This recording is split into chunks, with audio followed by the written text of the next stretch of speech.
Big shout out to BKM Racing, KMC 7147, Golden Waters, Klaus Brom, and to Walt Carr for the most recent follows.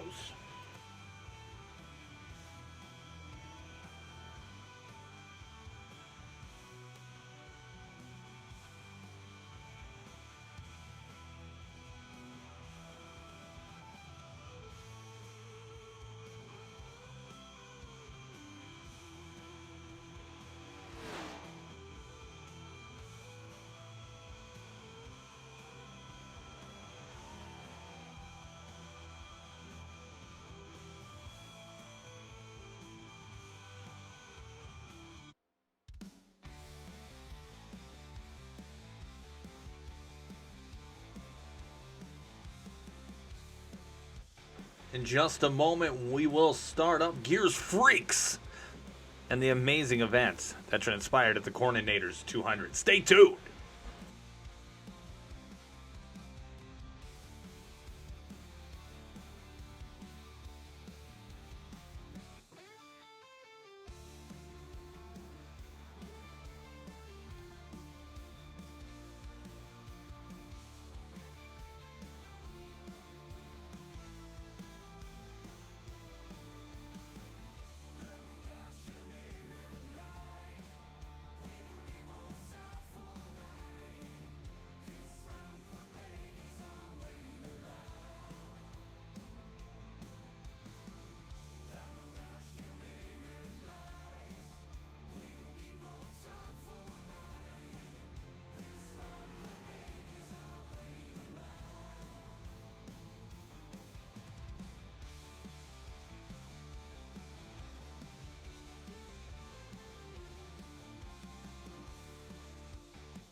All right, welcome everyone to tonight's rendition of the Gears Cup Series and the Brickyard 200 at Indianapolis Motor Speedway. I am Tom Torrey, aka the Horse Boat, bringing you all the action. And before we get into all of that, here's what happened last week on Gears Freaks. Trey, what's my nose look like? You should probably consult Michael Jackson's plastic surgeon.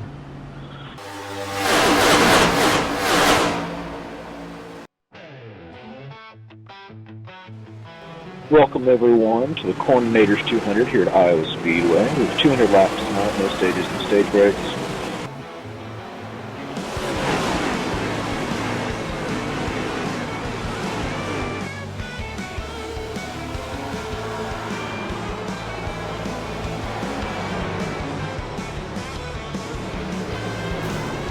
Come on, man.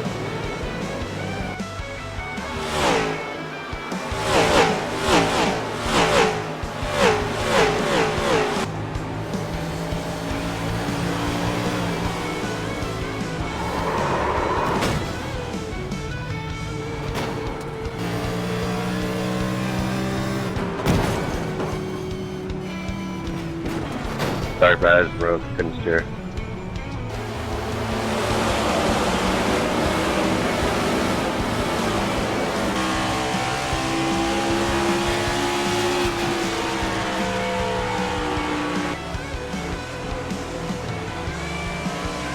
Sorry, Tyler. Thank you for not murdering me.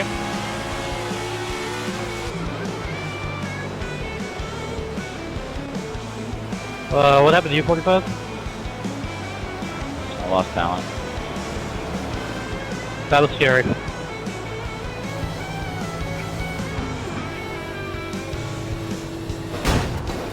Watch the front stretch, guys. There's a pile up.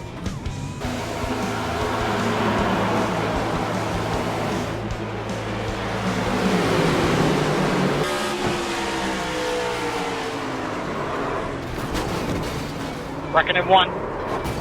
Multiple cars.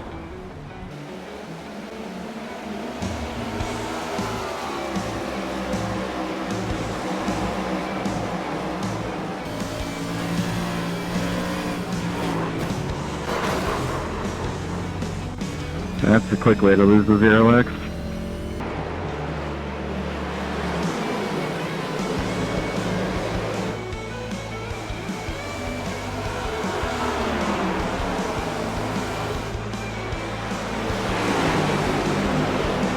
The 84, Brad Gutierrez, your winner of the Coordinators 200. Good win, Brad. Good race, man.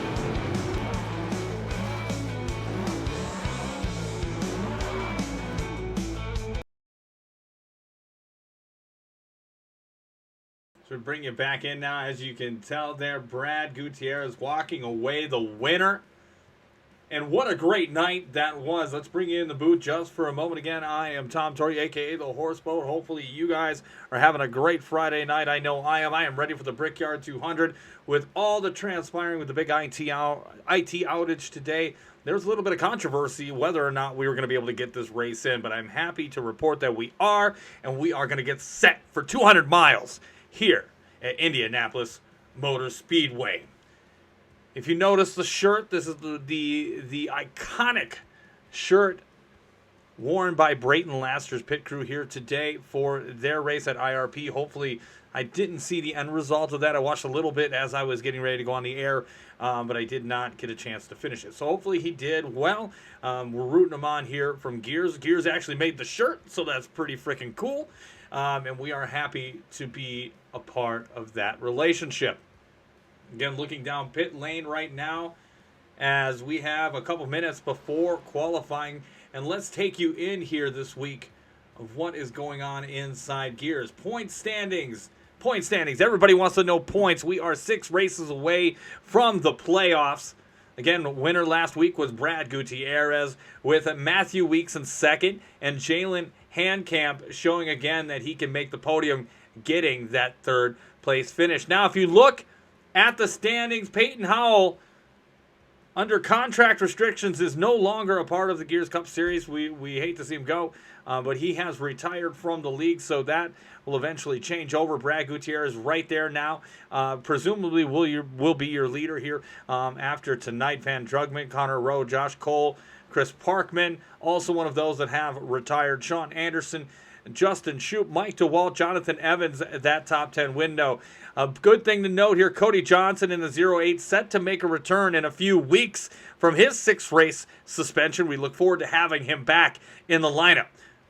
Again, if you see the orange, they are technically in. The green means they are in because of a win and enough starts for eligibility. So the yellow, like Kyle Munson, Jonathan Militia, Andrew Allen, Tyler Wooten, Jimmy Ensley, and Tyler Curley, all on the bubble.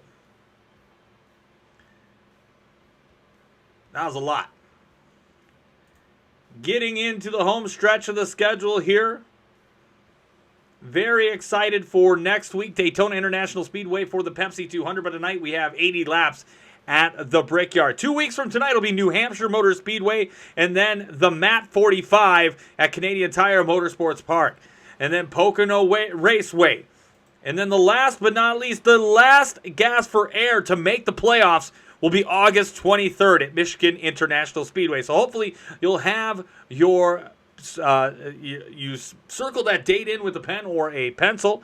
Base Puppy says Brayton finished 19th, 11 laps down. Hey, that's not bad for our man Brayton Laster. Again, talk about the first leg of the playoffs there, highlighted in orange with Nashville Superspeedway, Daytona Road Course, and Talladega. All set to be a doozy. Richmond Night Auto Club, Homestead Miami, Darlington, Bristol Motor Speedway night, and then the finale at Las Vegas.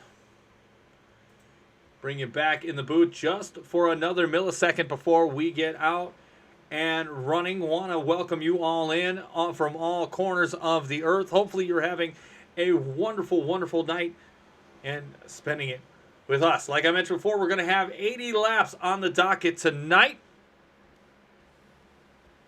No stage breaks, no fast repairs, nothing like that. We have 4 tire sets. So the set you came in on and 3 others. Max fuel capacity of 70%.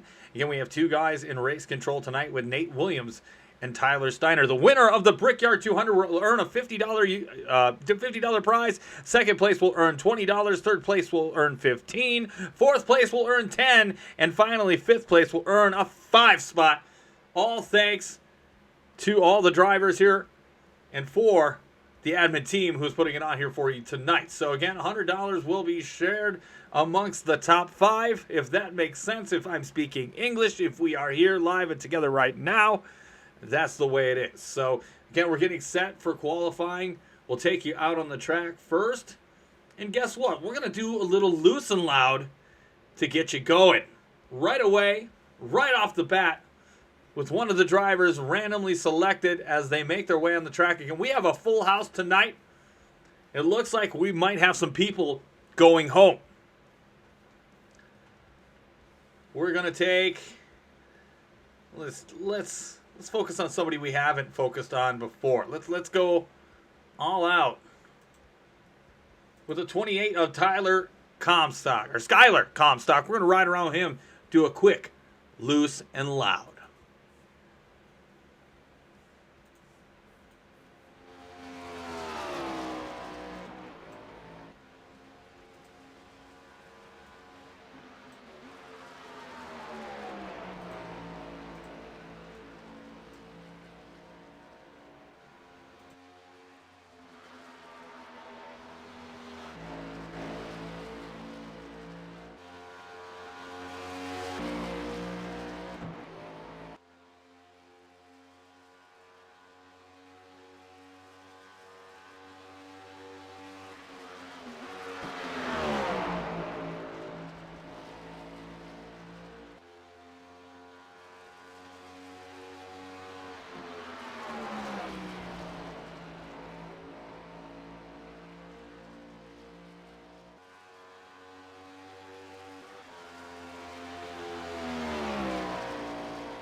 Bringing you back in now from the loose and loud. Got a level with you folks at home. Forgot my beverage downstairs. I had to go fetch it. 28 of Skylar Comstock now on the back stretch for his second lap.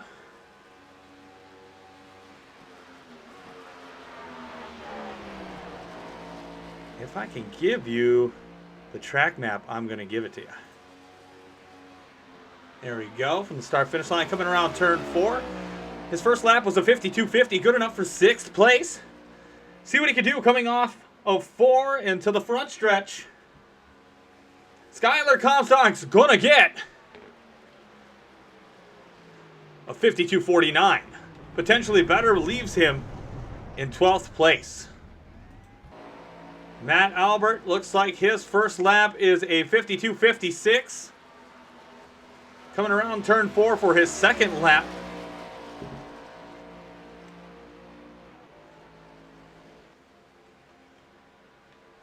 I don't know if you could hear that, a little bit of an upshift there. Looks like that'll be good enough for 6th place. Hit the 52.30. Tyler Curley, your fastest right now on track with a 52.03. JJ Moore with a 52.38, putting him in 11th right now in his first lap.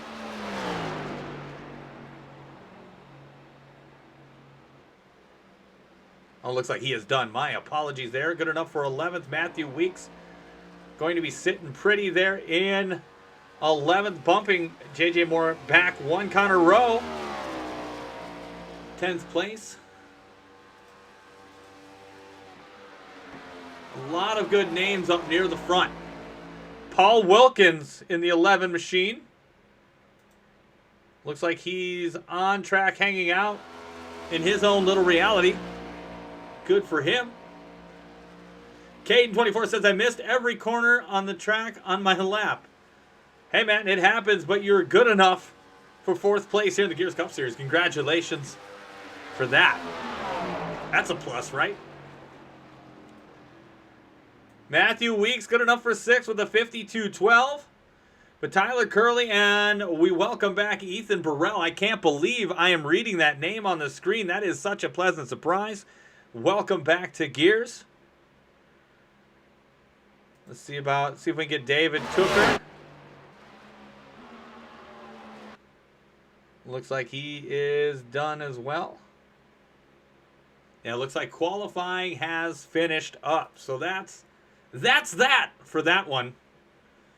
Factor Mike says he overdrove in turn 3. Wow, that'll put him behind here. He's going to have to make up some ground as we are getting set for the warm-up. Looks like there will be no race of shame, which is great.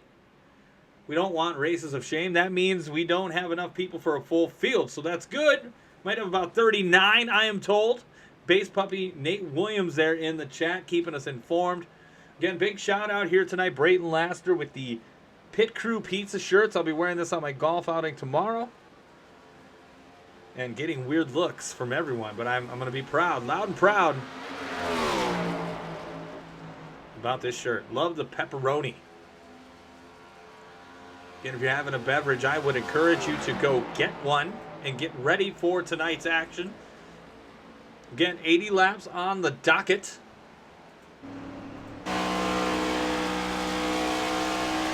No fast repair, no stage breaks, hot action at its finest. We get cautions and call the fly. Again, these guys are going to have 4 tire sets. Tire wear will be an issue. We hope fuel strategy comes into play here. Brickyard 200, our first one in a minute. Happy to be here. Last year's winner, I believe, let me recall.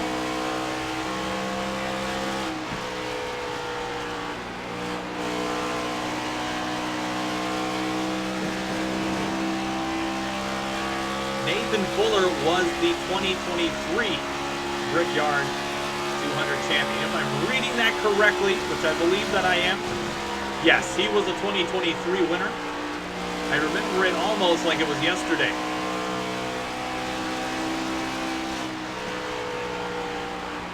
Wu-Tang resubscribed for 5 months at Tier 1. Holy shit. That is fantastic. Big Dog's gonna eat tonight. Thank you so much. They've been subscribed for 5 months at Tier 1. That is dope, and thank you for supporting the stream. Again, if you got Prime, you got a sub to use, it's ad-free viewing, so you don't have to go through the ad scrolls. And we are almost ready to go green flag racing. I am excited. I hope y'all are as well. Giving you some hood cam of JJ Moore, who's the fastest in warm-up so far. Riding next to him with my arm around him. Whispering sweet nothings into his ear. Hopefully he's all right with that.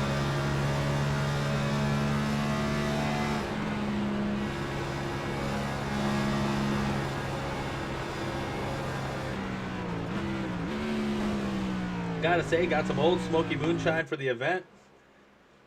Mountain Made Pecan Whiskey. It's a rare miss for me. I'm gonna put it in the chill. Get it ready to go, but we are getting ready to do the gritty.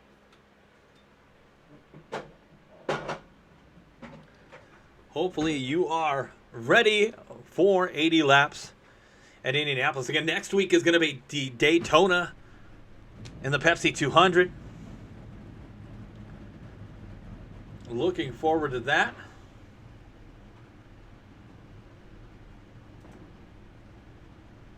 But we'll let these guys get gridded. I don't know what the right word is. I'm just going to say it. I don't understand what the problem with that was.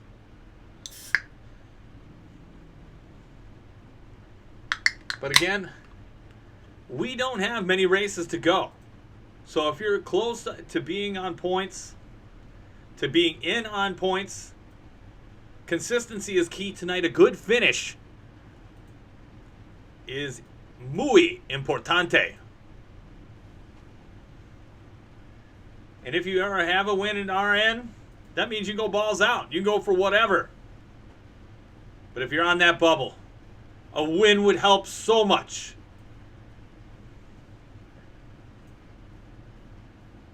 As we get ready to walk the grid with y'all here tonight.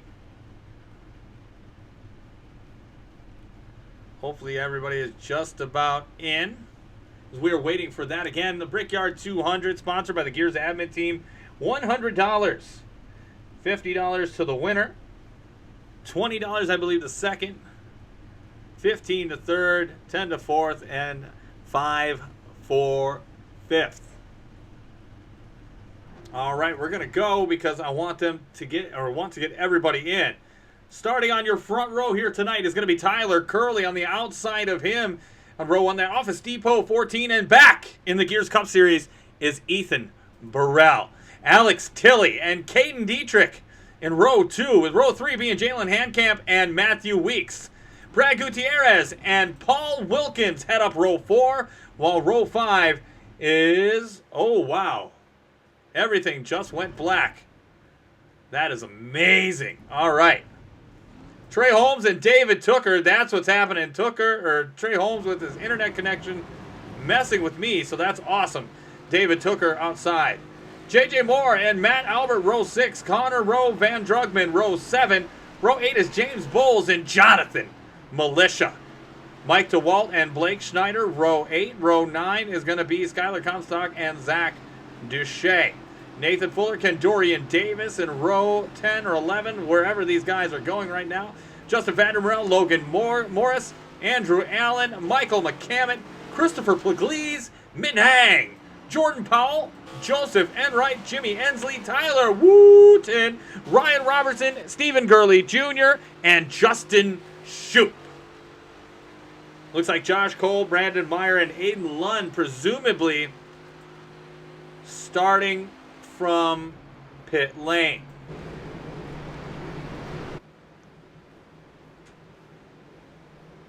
Again, 80 laps will decide this one, and a lot riding on the line. So get ready to go. Gears Cup Series ready to kick your ass and get it started into the weekend. Again, appreciate all the follows, all the love, all the subs. You guys are amazing, you guys and gals. Appreciate the support.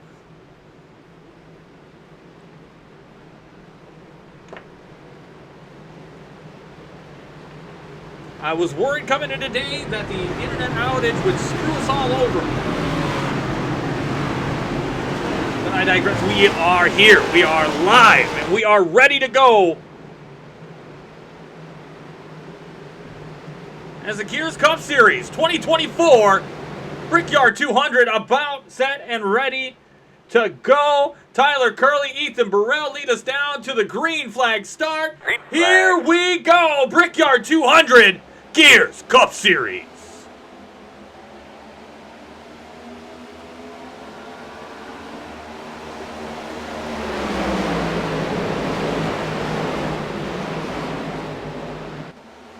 Side by side they go to start us off, looking like everybody's okay for now. Oh, little slip from the 85 of Bulls. 3 wide with Matt Albert. Van Drugman gets away clean. Side by side is Jonathan Militia and Mike DeWalt. Looking out front now, Tyler Curley has exited stage left like he did in Pocono earlier Monday night for the Sprocket Series.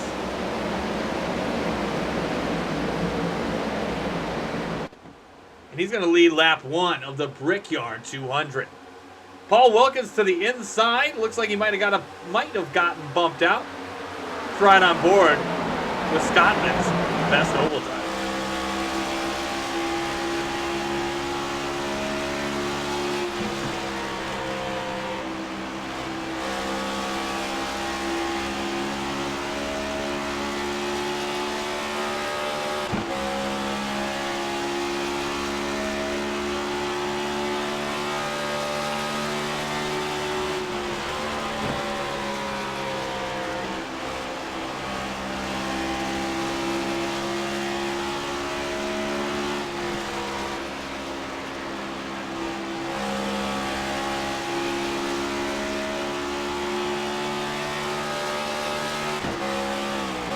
Caution.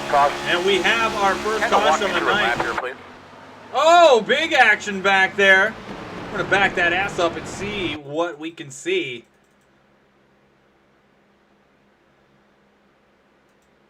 And I'm not sure if there was stuff going on previously here, but we're going to focus on the 88 just for the moment.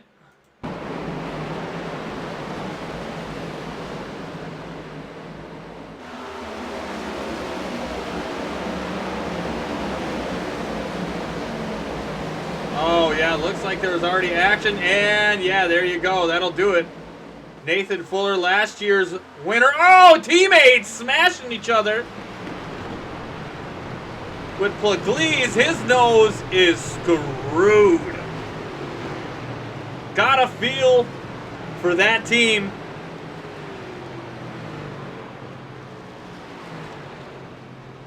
Yeah, let's ride on board with Pugliese and just see what he could see. I mean, he really, I don't think he had very, anywhere to go.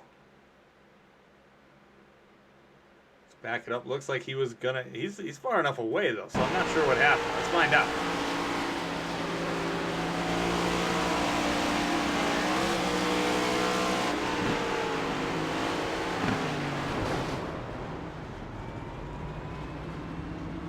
Didn't kill his engine. He's still alive, but that's definitely not going to help at all. And that's unfortunate.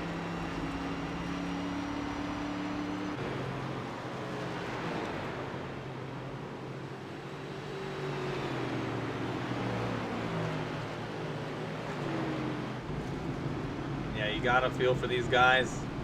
Getting a lot of work going into this week, getting ready for tonight's race. Caution number 1. Again, next week, Pepsi 200. 2 weeks from tonight will be New Hampshire. It's going to get crazy down the stretch here. Again, including tonight's race, you have 6 races left to make the playoffs on a win if you have enough starts here for the 2024 season. Otherwise, consistency and scoring points is your main component. Again, Tyler Curley, a guy that you hear a lot about in our league, either jokingly or in some sort of seriousness.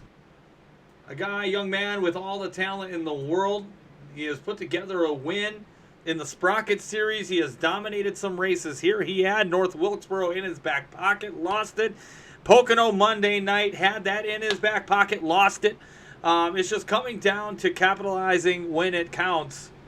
He can do it. He can put it all together. He's a young guy. 43. Love him or either, if you love him or hate him, you got to respect that he has talent. A guy that we haven't spoken much about because he hasn't been here would be the 14 car of Ethan Burrell. I'm not sure if this is a one-off or not. I didn't get a whole lot of information coming into this. But he's back in the flesh, in a person that I thought last year was just excellent when he came on. He was on. So he's going to be definitely a contender. That 14 smoke rendition Office Depot is going to be competitive here most of the night. Another guy who said he overdrove his car. He did not. He's up in the 3rd place right now doing well. Caden Dietrich in that 024. Jalen Handcamp, that he seems to be a man of consistency. And from what I can tell, and I don't know if it's trading paints or what have you, but he's unsponsored. We got to get this guy a freaking sponsor. Got to get him something.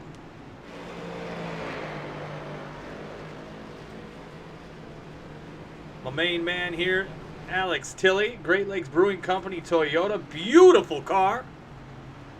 Alex Tilley, one of the designers, or a designer of paint schemes. He's very good. Guy that did the horseboat Chevy scheme for Monza. The guy that I'm going to go to when I need a paint scheme done. Last week's winner driving around there in 8th, Brad Gutierrez. Keeping it real as he can. 2 wins on the season. Making RGR look like, I don't know. looking like, I don't know. I really can't compare, but he's making them look so much better. They have come on strong. Every race, you're talking RGR. I don't see Yahir Rodriguez in the field tonight. But Brad Gutierrez making RGR known. Again, their teammate, Jacob Delgado, comes back from suspension next week. Here we go, breaking it down. You have Tyler Curley, Ethan Burrell, Caden Dietrich, and Jalen Handcamp, Matthew Weeks and Alex Tilley, Brad Gutierrez and Paul Wilkins, and rounding out your top 10, David Tucker and Connor Rowe. Geico Restart Zone awaits for that man right there, the 43, Tyler Curley, as we get back to green flag racing of the Gears Cup Series. Green.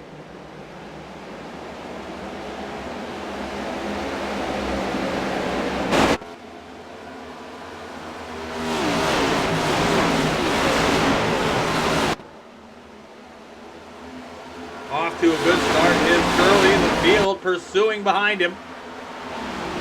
You see Gutierrez to the inside of the 23, coming out of 2.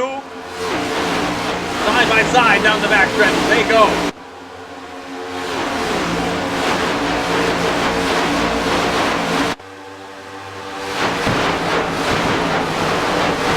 Love these static cameras. There's 3 wide going into 3 there between DeWalt, Trey Holmes, and somebody else that I don't know.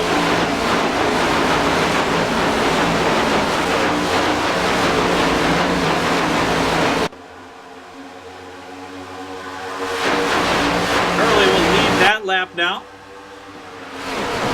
Getting speeds upwards of 195 miles an hour. They're going to get up over, hopefully over 200. They march on. Dietrich, second place. Ethan Burrell.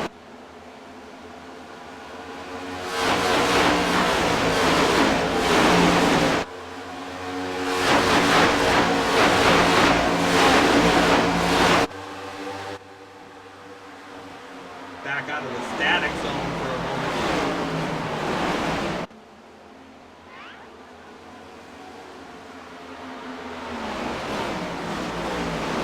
As you can see there, Tyler Curley dropped for just a second. And that is a very harrowing thing to feel if you're Caden Dietrich.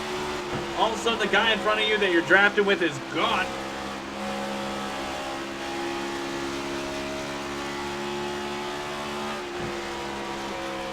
Running on board with Jalen Handcamp, moving into third. Ethan Burrell dropping back a little bit. Maybe saving tires. He's a very experienced driver. So, oh, we got action!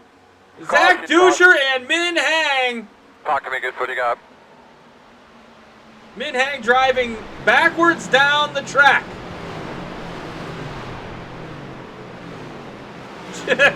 This could not get any weirder.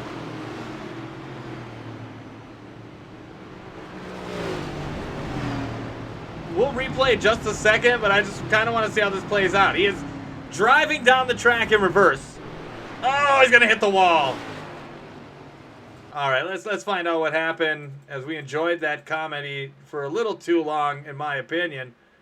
But you know what? It is what it is. Let's see what happens here between Min Hang. Looks like Zach Duscher, Trey Holmes get into it a little bit. Straightens it out. Min Hang goes low. Oh, bounced off the wall. Blake Schneider involved in this as well. And look at the magic of Mike DeWalt. He's the magic man. Mike DeWalt. Let's ride on board with him for tonight's first poop check here on Casa de la Horseman.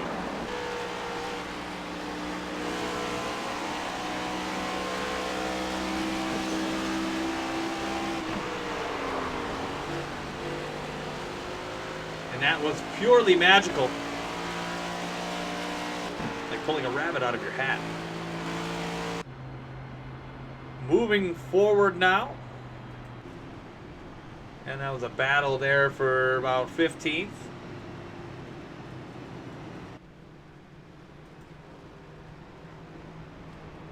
second caution of the evening. Again, these guys, it's early in the fight. We're about 10 laps in, 10 or 12 laps in. Fuel mileage tonight on a 70% fuel capacity tank. You're looking at about 25 laps. You could maybe stretch it to 30, 32 from what I'm told in practice. This is all hearsay. You see a lot of these guys, they are not pitting right now. So fuel strategy still very well maybe an option. You see these guys in the back of the pack, nothing to lose. They're going to be on an alternate strategy. Looks like Kyle Munson, Aiden Lund, Jimmy Ensley, and Min Hang. But again, not that unlikely. Brickyard 200.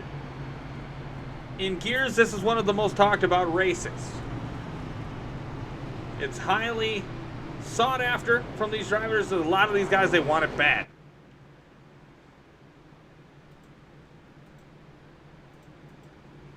Let's see here.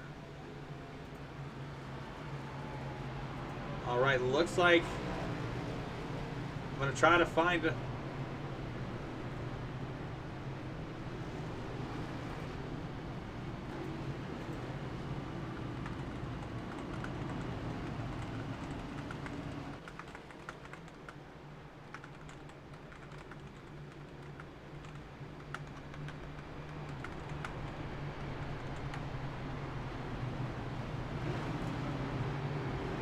Hopefully we'll get a special guest here in the booth here shortly. We'll wait for that here in just a moment. But again, only the second caution here tonight.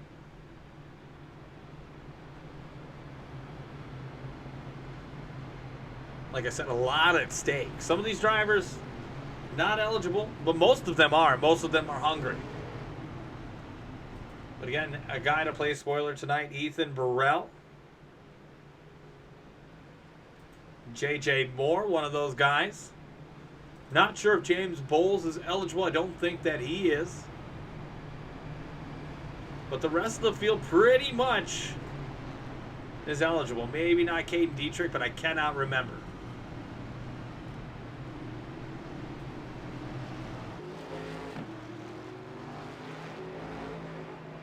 Like I said, $100 total going out the door tonight to the top 5.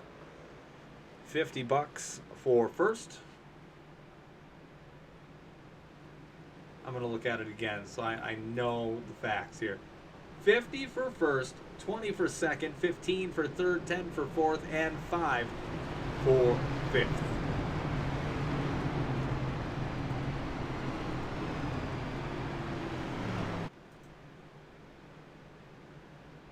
Again, pace car lights are off, and you know what that means. It's time to get back at it.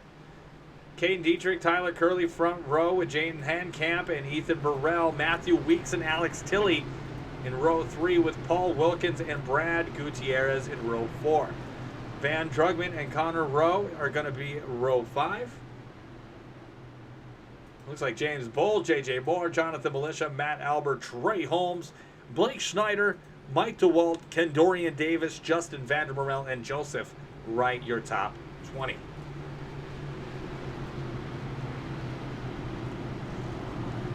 We get another caution here. I may bring somebody here in the booth for an in-car interview. That would be awesome, right? Dive into the mind and perspective of a driver.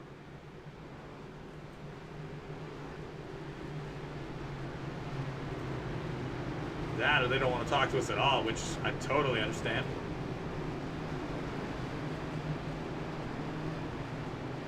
But they're getting ready to round turn 4 and get back into the Geico restart zone. I will show you the track map here for a little bit, give you a little bit of perspective of what's going on. Right now I see only a couple cars a lap down. Other than that, everybody is on the lead lap. Leading us off, Tyler Curley back in the Geico restart zone. Is Tyler Curley, Geico restart zone. Here as they hit it, Caden Dietrich and Tyler Curley off to the races. Let's see here if I can get this working. A guy who needs no introduction. Chicago street course celebrity in the house here tonight. Tyrone Reed. Tyrone, thank you for joining us. Welcome to the program. I don't know if he's here or not. I don't know if he can hear me, maybe. Welcome to the program when he is ready to be brought in. As we'll get back to... Oh, there he is. There he is. Tyrone, what is up, my man?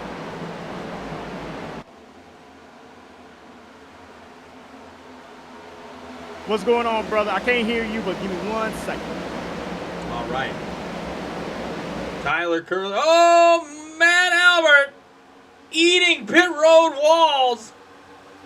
And off he goes into the night like Batman after taking down Two-Face. Let's take a quick peek into the life of Matt Albert, as much as he probably doesn't want me to. See what happened here coming out of 3 and 4.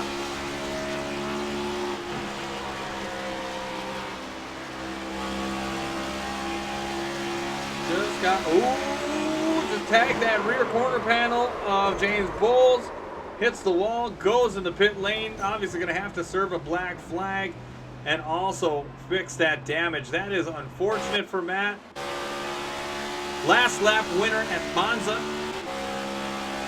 Tyrone, you let me know when you're back. I got you loud and clear, brother. All right. Again, like I said, a man who needs no introduction. Chicago street course celebrity, Tyrone Reed. Again, thank you for joining, man. Pleasure to have you. What's going on with everybody, man? Hope everybody's having a good one. So far, been sitting down there in the grandstands watching the race for the last 14, 15 laps, man. Look like we're going to have ourselves a nice little one right here. Yeah, it's very competitive up here towards the front. Tyler Curley, like I mentioned, he has been a guy who had North Wilkesboro in the bag, went a couple points over incident limit, got DQ'd right at the finish line. Pocono last week, he had it in the bag as well. Very fast car, could not put it together, but he seems to be dominant here in the 43 tonight.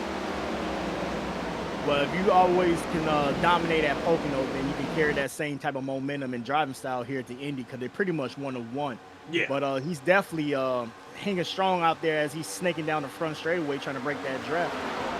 Yeah, and it's nice to see these guys get a little single file. We've had 2 early cautions, again, 15 laps in. Oh, Brad Gutierrez, last week's winner, getting a little loose. Hanging on in that Kyle Larson inspired HendrickCars.com 84. Run around there in 6th place.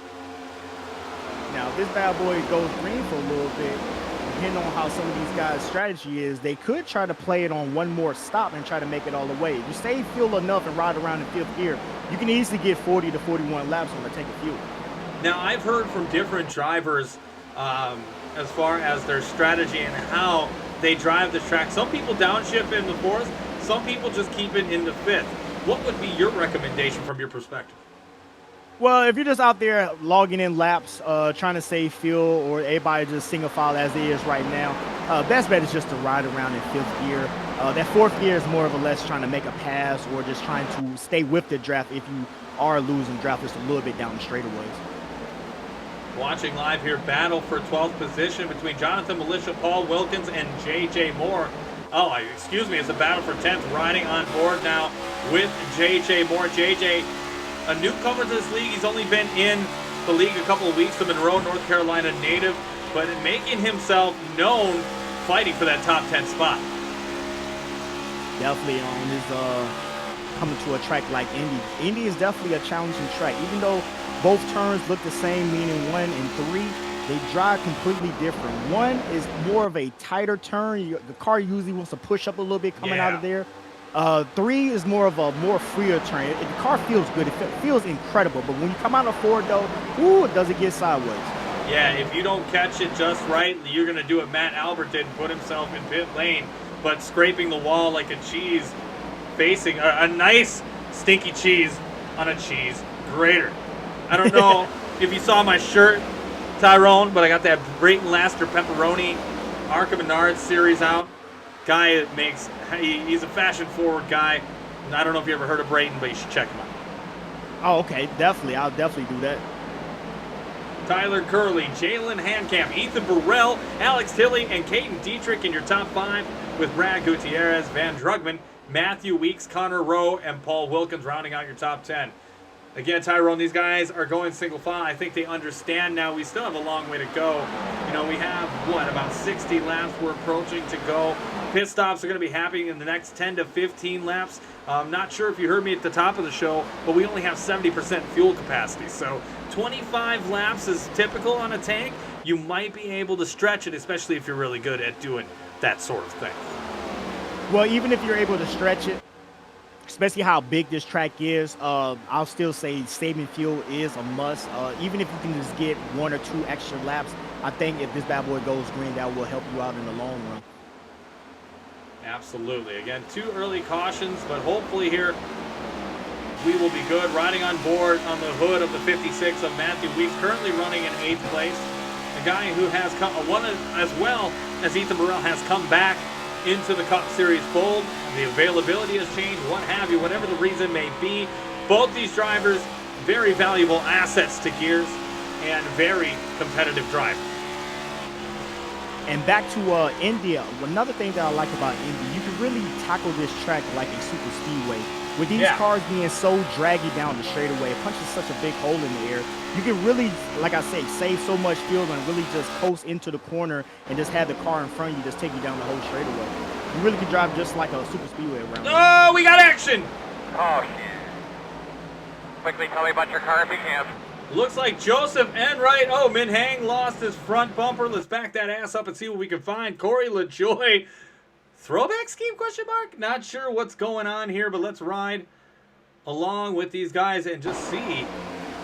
Ooh, that's a jinx right there. Yeah. Oh, Michael McCammon, Min Hang, making sweet love. Skylar Comstock, the 07 of Enright just breaking loose with all the chaos around him. We'll ride on board here. Let's see with who. With whom shall we ride on board with? Let's ride on board with the 4 of David Tucker, newcomer to the league. Let's see what he could see. Oh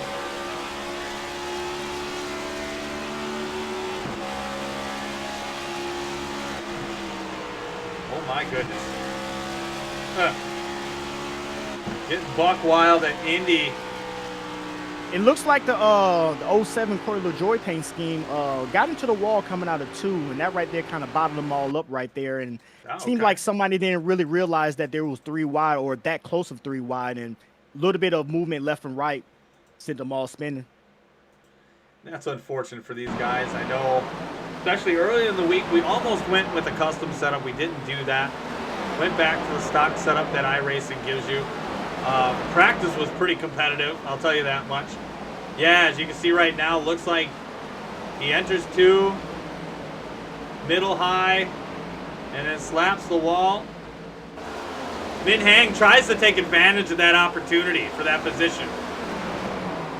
I mean, like I said, can't blame the him for that. straightaways. Yeah, you can't blame him for that. The straightaways are so long. You don't want to lose no momentum going down the straightaway. So I don't fault him for that. It was just unfortunate luck right there and circumstances that happened in that situation. And it looks like the 70 of Jalen Handcamp and company are coming down for our first round of pit stops for the majority of the field. We'll see how they play off getting off pit line or pit road. And fun fact for all the viewers out there that's watching, Indy has 2 things going for itself when it comes to pit road. It has one of the longest pit roads in NASCAR and also one of the narrowest pit roads in NASCAR. I believe that for sure. Looks like Connor Rowe, I think he took fuel only. Nathan Fuller staying out, so did Brandon Meyer. But Connor Rowe, I don't think he took any tires. Now, in terms of tires, what would you do here? Well, when it comes to tires, from what I've been seeing this week, especially with y'all running on the fixed setup, really you want to try to maintain your rear tires. Front tires, not so badly, but the rear tires, especially coming out of 4 and 2, your car wants to jump out and sideways a little bit coming out of the corner. So that'd be the main thing, especially if you're downshifting 2 as well, use more RPM, so you're burning more rubber right there. So as long as you can keep those rear tires up under you, you should be all right. Yeah, and I know with this car, and I hear a lot of complaints, it's hard to drive off the right rear. It's just something that can be kind of a challenge with this car. Yeah, it's hard to do it at certain tracks, but a flat track like this, with the speeds that you are carrying out of these corners right here, you could definitely get it sideways and get it tail happy. So they shouldn't have no problem trying to drive it off the right rear. Now, I don't know if you saw NASCAR this week is allowing a different tire, and I do believe it's at Richmond. Correct me if I'm wrong. What are your thoughts on that now, NASCAR introducing another tire? I think that with this car, I mean, I know everybody's complaining about the dirty air and all that, but just like what I heard from Dale Earnhardt Jr. say a couple weeks ago, you know, dirty air has been around since the second race car. So, you know, it's always been a thing, but I understand that it's a little bit more prevalent in this car. I feel like that eventually that strategy will go from short tracks to also intermediates and so on and so forth. I don't see it so much at super speedways, but just add more variety to the pit strategies and stuff like that. Either you want to race with a harder tire that lasts longer or a softer tire that, yeah, you'd be faster out the gate, but in 20 laps, though, you know, if you didn't save anything like that, you'd be dropping like a rock. Now, I got to ask you, because I know you were in Chicago for the street course race. Did you get to see NASCAR's prototype, that electric prototype? Yes, I did. What did you think? Give it about 10 seconds or less if you can. Interesting. Very interesting. Looks like a $2 million car. Damn. I bet it sounded pretty good. I mean... it was a joke. yeah, I mean, you know, it made some type of whistling noise. Yeah, it sounded like, you know, like a what are those old rice burners? Almost. More of a dog whistle. I bet you canines would react to it. Oh yeah. Nathan Fuller and Brandon Meyer. I'm talking out of my ass. Nathan Fuller, Brandon Meyer in row 1. Connor Rowe and Mike DeWalt in row 2. Jalen Handcamp and Ethan Burrell row 3. Tyler Curley and J.J. Moore row 4. And rounding out row 5 in your top 10, Van Drugman and Alex Tilley. Again, Nathan Fuller, last year's winner, got in our first wreck here tonight, first caution. But he's now leading the race. He has persevered again. Some of these guys on a different pit strategy. After that second caution, some people came in, about a handful of drivers, so they're on a little bit of a different schedule. But the 24 and the 34, Brandon Meyer won a few weeks ago. Going to kick it off here. 24-34, getting us back to green flag action for the Brickyard 200.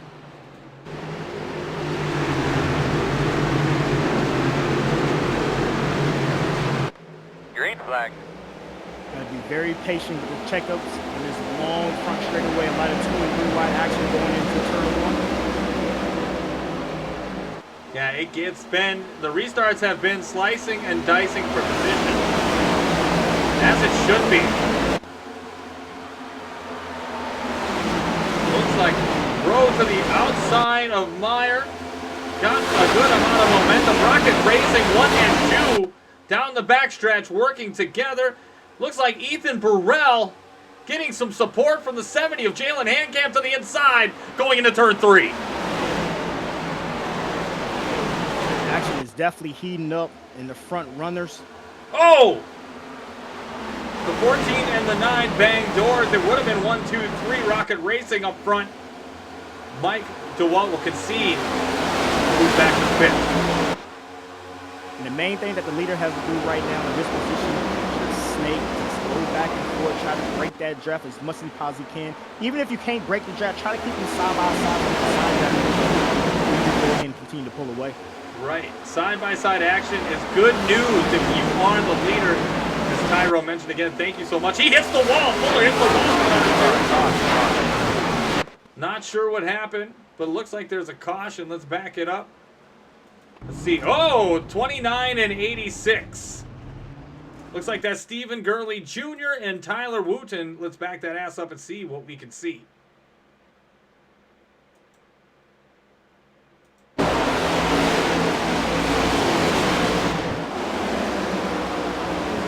Looks like 57, Jordan Powell, 29. Stephen Gurley, Tyler Wooten doing his thing. Oh, Wooten just got loose and then right up into the wall, collecting the 29. 29 collateral damage in that mistake. And one thing that people got to realize with this car, especially with that rack and pinion steering, once the car starts to get to a certain threshold of losing control or spinning out, you pretty much just got to lock it down. If you try to save it like the older cars, you're going to fishtail right back into the wall. Yeah. And we've noticed that a lot. We raced Monza a couple weeks ago, and that happened to a couple of people. They would get loose and all of a sudden gain traction, right hook, into the wall. It was over because they overdrove. Yeah, I think it's just a combination of that rack and pinion and also with the wider tire. As soon as the tires start to lose traction and then gain it right back, I mean, it's just going in the direction that the car is already facing. Yeah. Bad news bears all around. Fourth caution here tonight. I shouldn't be saying it out loud, but it's a real thing. Brickyard 200 again. A lot of people want it bad. A lot of drivers hoping this is their moment. And Tyrone, we have 6 races left before our playoffs. So tonight, you know, would be awesome to stamp your ticket, punch your ticket, get in. You know, if you're eligible, you have enough starts in you know, in this year's Cup Series. That win would just make it all that much sweeter. Well, I'm not gonna lie to you. I was doing a truck race at Charlotte, and as soon as I got done with it, I seen this started, and it just clicked to my head like, golly, man, that's right, he is live. Well, you know you are eligible in the race in this thing too. So if you ever see it, I think you have your number and everything in here ready to go. So if there's anyone that catches your eye, even on a one-off, again, you're more than welcome to come race. I appreciate the hospitality. Thank you. No problem. No problem. Again. And back to yeah, go ahead. Go ahead. I was gonna say back to talking about Indy and back on the oval. Yeah. I don't know if we have any younger viewers or anything like that, but people got to realize how pristine the Brickyard 400 is, or in the like that we got right here, the Brickyard 200. I mean, other than Daytona and also the Southern 500, this right here is one of our crown jewel races right here, and it's good to see it back on the oval other than the road course. Oh, hell yeah. I mean, we consider it a crown jewel here. So I'm happy to see it back in Cup Series rotation. I think it's deserving. The track is prestigious. I mean, you know, IndyCars race here. I mean, that IndyCar race this year, I don't even want to get into that because we could go for an hour. I watched that whole thing, and it was a banger of a race. Love that. Definitely, and I hope that on Sunday these cars will definitely put on a good show. You know, a lot of times when it comes to these certain tracks, especially like Pocono and Indy, a lot of fuel strategy and a lot of strategy that plays a factor or whatnot, but you never know. You might be in for a treat because hopefully I'm in for a treat because for all the fans out there, I'm going to be there at Indy. Oh, hell yeah. Hell yeah. That's awesome. Yeah, so if anybody in the Indianapolis area going to the Brickyard 400, you see Tyrone, make sure you give him a wave. I watched one of your streams.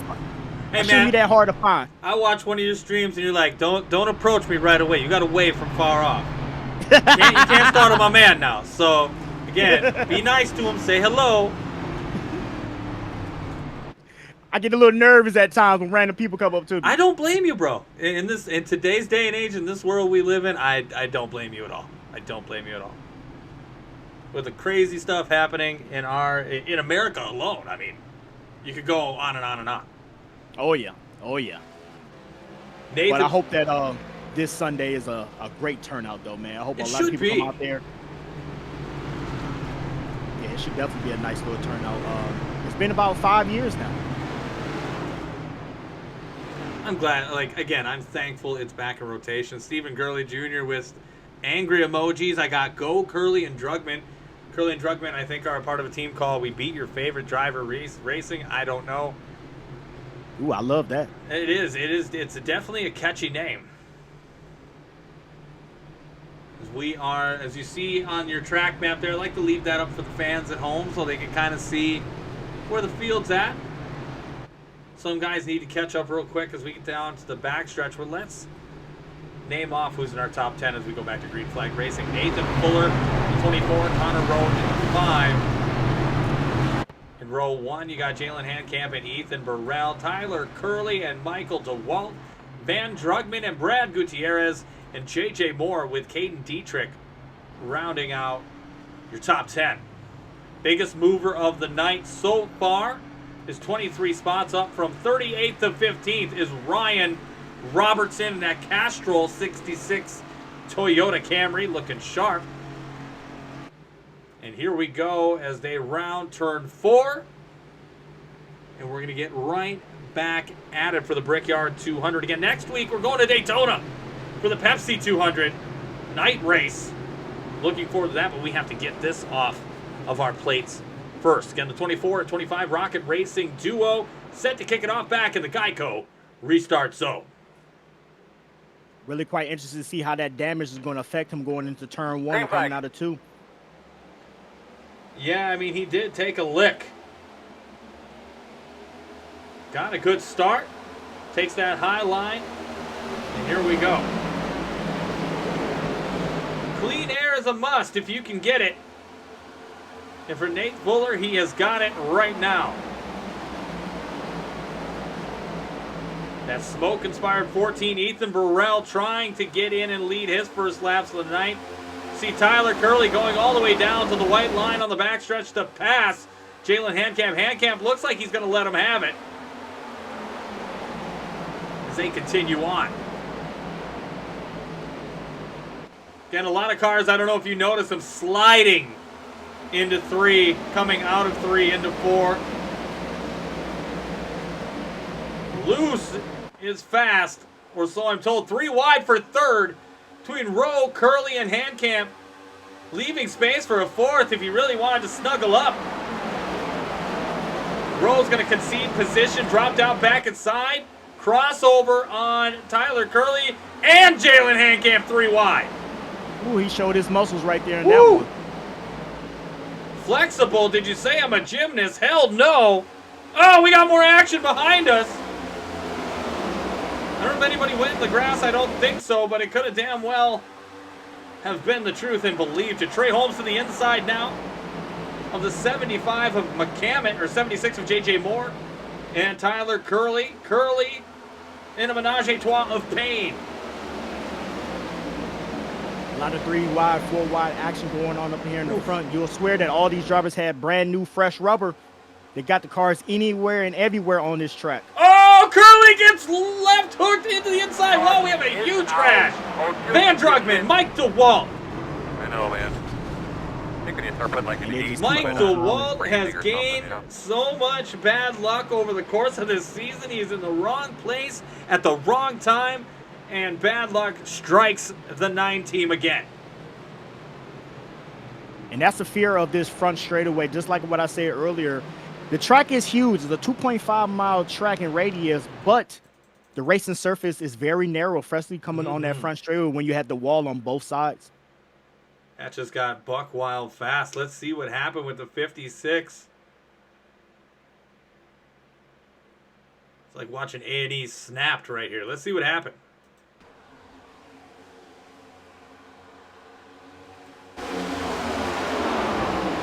Looks, I'm not going to speculate too much.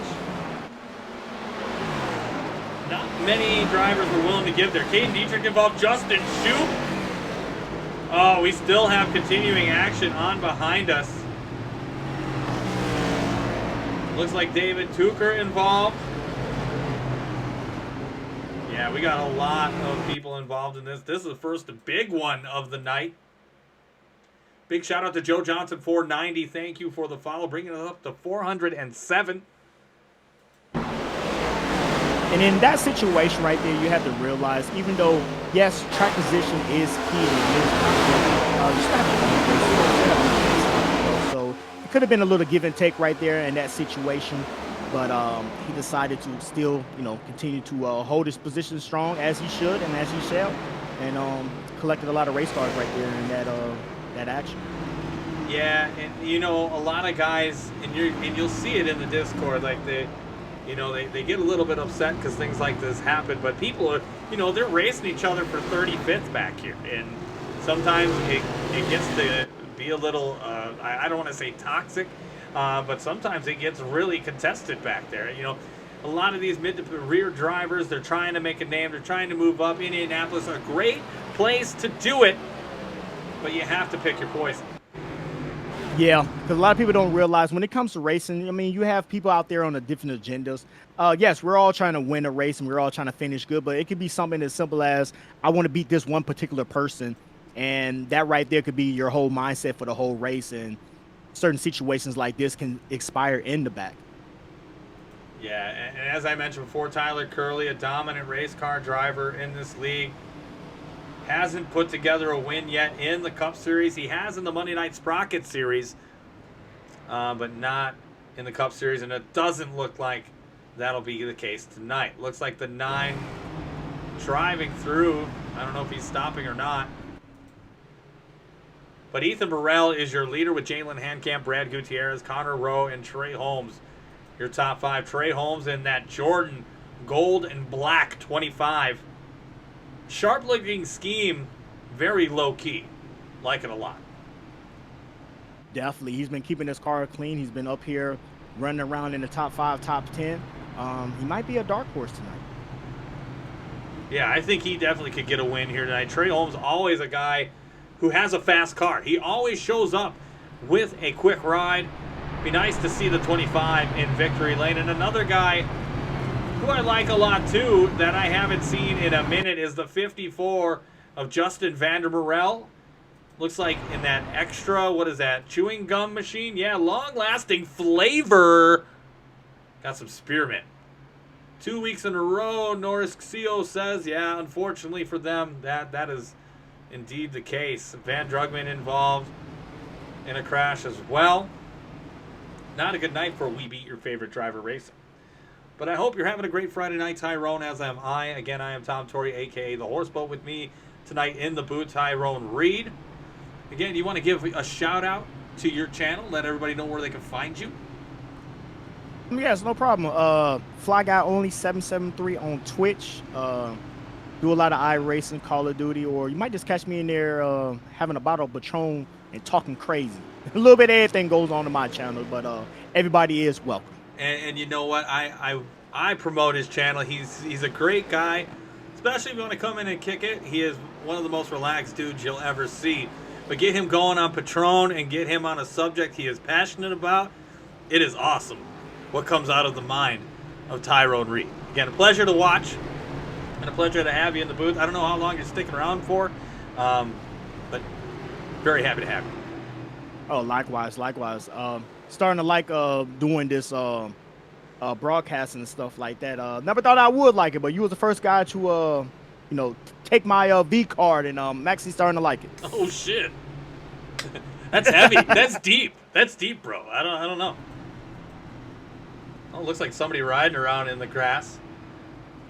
I like to get people in the booth, man. It's always a good time. Like, I used to do radio a few years ago for high school events, for football, baseball, softball, all those different type of events, basketball. And it just became a passion of mine. I've always been a musician. I've done a bunch of other shit in my life, but broadcasting, it just, I don't know, it scratches an itch that I really enjoy. Especially when it comes to racing with me, like I always tell people, I've been watching NASCAR since 1998. It's definitely something that I'm very passionate in, and love it to death. Want nothing but the best when it comes to NASCAR, or even just the iRacing community, NASCAR and stuff like that. I just want this sport that has been in my life since day one to strive and grow and be back to its glory days, like back in the early 2005s and 2006. Oh, hell yeah. Hell yeah. Ethan Burrell and Jalen Handcamp leading us off in the front row with Brad Gutierrez and Connor Rowe. Trey Holmes and J.J. Moore in row 3 with Justin Vandermerel and Jonathan Militia in row 4. Running on our top 10, the 11 car of Paul Wilkins and the 28 of Skylar Comstock. Here we go, the 14. Smoke inspired off his depot, heading us down into the Geico Green restart flag. zone. Here we go. Green flag racing. Every time these cars restart, these restarts going to get more wilder and wilder. God, I hope not. Turn 3.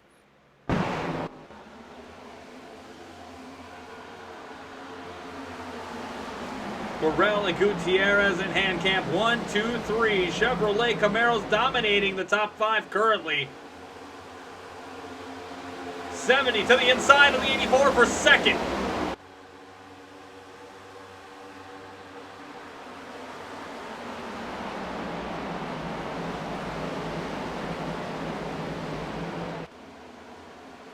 Good battle here up front.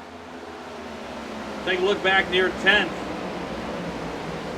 Everybody's saying, oh, Paul Wilkins saves it. Oh, mama. And that's what I fear right there. Coming out of 4, your car gets very sideways, very light. You carry a lot more speed than what you actually expect. And that right there can happen to you. But Paul, he's a wheel man. He was able to hold it down and keep it going, but definitely lost a lot of precious track position in that one.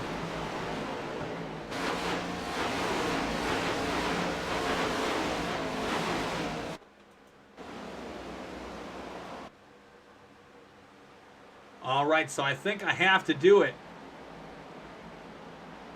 Tonight, we're going to try to get through one. We're going to try to get through our first Loose and Loud for the Brickyard 200, presented by the Gears admin team.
bringing you back in now for the Brickyard 200. Oh, Keaton Salyers almost eating shit. He does in the pit road. He's going to take a black flag and some damage, if I am right, which I do believe so. That is unfortunate for the 19 machine. And once again, that turn forward, like I said earlier, is so tricky. She's nasty. She's nasty. Yes, definitely is. I mean, it's not as prevalent in 2. 2, you more or less push tight. But something about that 4, you just get sideways and get loose. I have a quick little, you know what I'm saying, I guess you could say aluminum foil type of hypothesis real quick. All right, yeah, spit it. Yeah, see it. I think that it has something to do with the grandstand sitting out there pretty much covering any type of wind coming through on that front straightaway. That's why 1 and 3 is so different and 2 and 4 is so different. I mean, I don't have anything that tells me that's not true. I don't know. I mean, you make a solid point. Again, it's a little, you know, I don't know. But I can't say no to that. Because it just don't make no sense. The turns are so equal, but yet they drive so different. That's the only thing I can come up with. It has to be the win. The thing that we can't see, it has to be the win. It's got to be the win. Oh, what's in your car? There you go. Riding on board with the 67 of Kendorian Davis. Winner of Pocono Monday night for the Sprocket Series. Again, that series runs every 2 weeks. Next race will be Chicagoland for that one. Monday night, same bat time. Over at 8Tilly13 Twitch channel. Follow him if you want the latest in Sprocket Series action. And Tyrone, claim to fame over there, man. I got a win over there at Daytona. I know it don't mean shit, but it was a fun ride, man. I'll tell you, it was a good run. Sprocket Series has been underrated, to say the least, and I hope more people will tune in to Alex Tilley and his sensational stream, broadcasted with Justin Shute. Both Gears Cup Series drivers. I look at it like this: a win is a win. Doesn't matter what series or what level of competition that you're racing against. A win is a win. Now I got to talk to you. It just popped in my brain. I'm an old man, so things just popping it out, whatever. I saw you run Talladega in the fucking dark. Oh yeah, that was ridiculous. What could you see? Like the outlines of the cars? Like could you on the screen when I was watching? I couldn't see anything, and if I can't see anything, I figured you couldn't see anything. You were just going for it. Well, I'll tell you like this. Talladega is my favorite track. I know that track in the back of my head. Even before I got on iRacing, Talladega always been my favorite track. Talladega became my fame of glory back in the days when DEI was dominating and my favorite driver of Jeff Gordon started to take over. Yeah. So for some odd reason, I always got a horseshoe in my left pocket when it comes to that track. But no, on a real note though, I was just pretty much looking at the caution lights, and I was just judging myself where I was at on the track from the caution lights. Wow. That's crazy. That's wild. I kind of wanted to do that. I did like the Cadillacs, the base ones they give you when you download iRacing. I did those at night at Monza with the lights on. And that shit is intense. Like, it's sick. I love it. No, the Cadillacs are fun. They're very underrated. I'm surprised a lot more people don't drive them on ovals. I mean, it's a V8. It does 180. I mean, it's a fun car. They go. Mm-hmm. Up front now, back to actual racing. Ethan Burrell in the 14 with Brad Gutierrez, J.J. Moore, Trey Holmes, and Connor Rowe, your top 5. Jonathan Militia, let's ride on board with him for just a moment. Having a good run. Started 17th, now worked his way up into 6th in that Marlboro Cigarettes 69.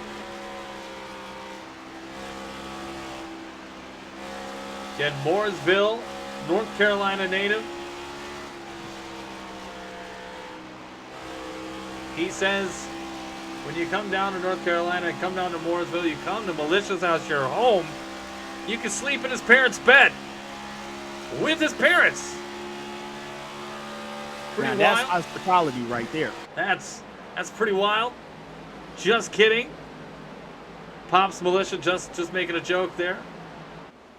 Hopefully I'll meet you next spring for the Coke 600. Don't kick my ass for that comment. He watches the race. I heard that he likes it when I rip on the 69 machine. So I try to do that at least once a race. Maybe an embarrassing moment or two. Justin Van Morel hanging on to 9th. You have Zach Deshay right there behind him, and David Duker in that Kevin Harvick freaky fast 4 machine. Gotta say, ooh, Zach Deshay almost puts her away.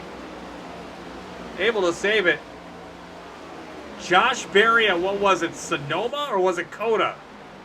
Where he just took everybody out? I can't remember which track that was at. That was hilarious. And as we're coming down here to almost 30 laps to go, we still got to keep that in the back of our head. We have pit stops. Everybody is spread out now, so if it plays out right, it should go green all the way. Can these guys stretch it for a couple more laps before they can get into that pit window where they don't have to pit no more with 2 or 3 laps to go? So a guy that I don't think needs to would be Josh Cole. Nathan Fuller, I'm willing to bet.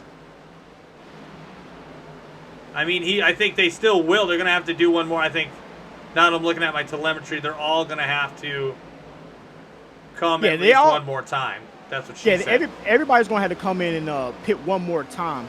But if you can get it in within that 25-lap window with that 70% fuel tank, you should be able to have enough to make it all the way with about 5 or 6 more laps to get into that window. It is crazy that we are already there, lap 50 of 80. Over halfway home. You see that front end of Mike DeWalt looking worse for the wear.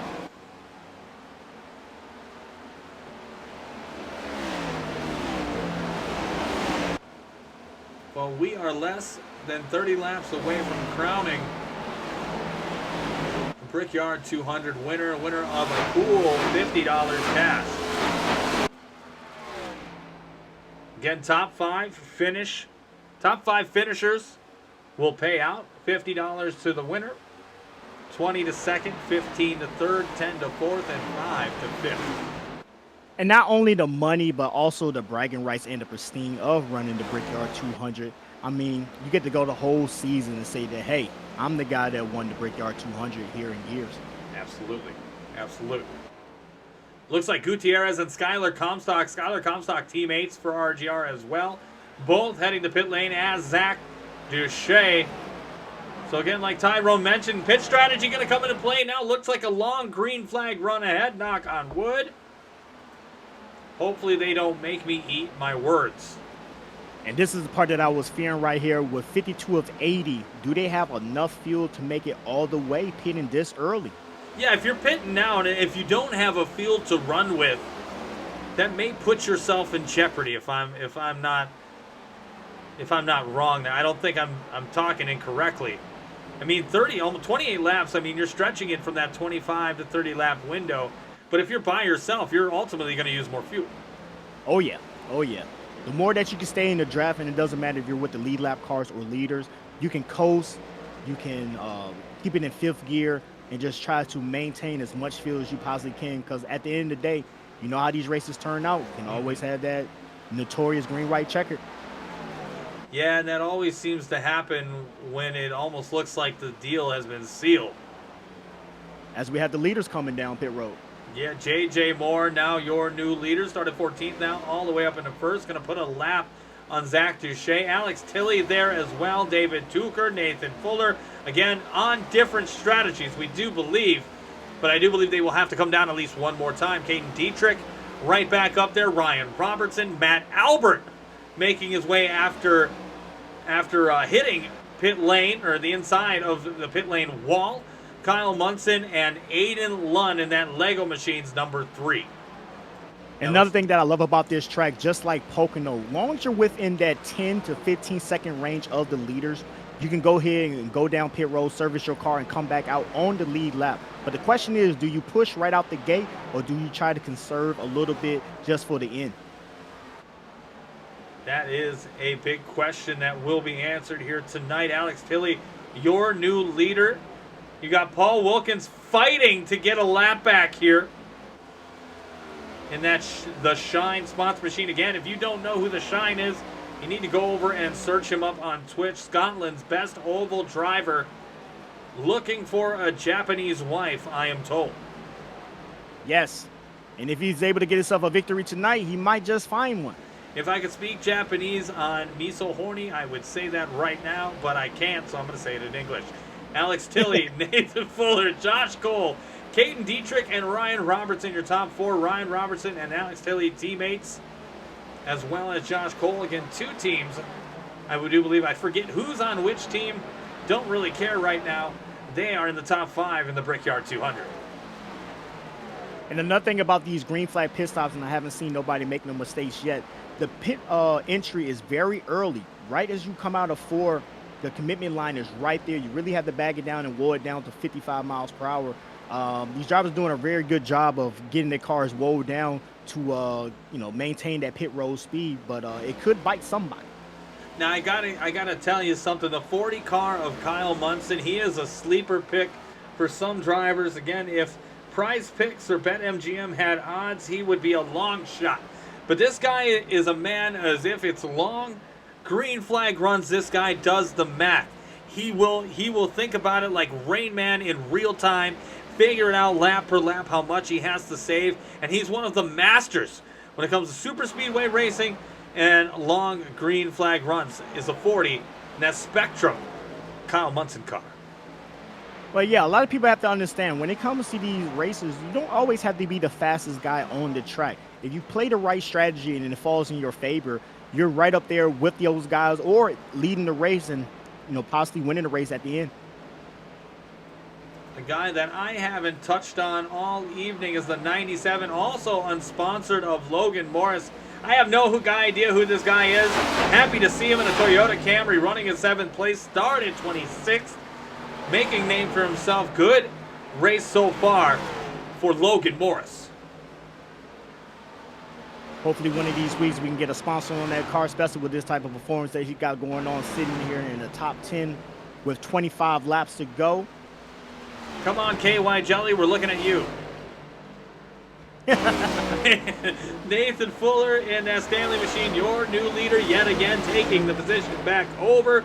Josh Cole in second, Caden Dietrich third, Ryan Robertson and Kyle Munson rounding out your top 5. Again, some of these guys have to pit yet. Tyler Wooten has rebounded all the way up into 8th. Started 36, 28 positions from where he began. Now, the problem that some of these guys are going to run into with you staying out, especially with these older sets of tires, you're losing about 1.5 to 2 seconds per lap on the guys that's on fresh rubber. Mm-hmm. So do you risk staying out as long as you possibly can and then coming in the pit with 15 to 10 to go? Or do you go ahead and bite the nail now and just come down here and get your fresh tires? Yeah, I mean, I couldn't tell you as far as it goes what you would want to do here. I mean, there's so many different drivers. When I look at the drivers, I also look at the skill level, and I look at their past history of what they did last year. For some of these guys, we do have some tape on them. Nathan Fuller is a guy that also is one of those mileage masters, able to put 2 and 2 together real quick, knows what he has to do to save, and that alternative pit strategy may be helping his cause right now. But I think, if you're out there longer and you need to come in, it's almost like if they do have a fresh set of tires, you're losing time the longer you stay out. Definitely, indeed. The track is big, the track is huge, but you can definitely lose a lot of time to the leaders if you stay out too long on those old sets of tires.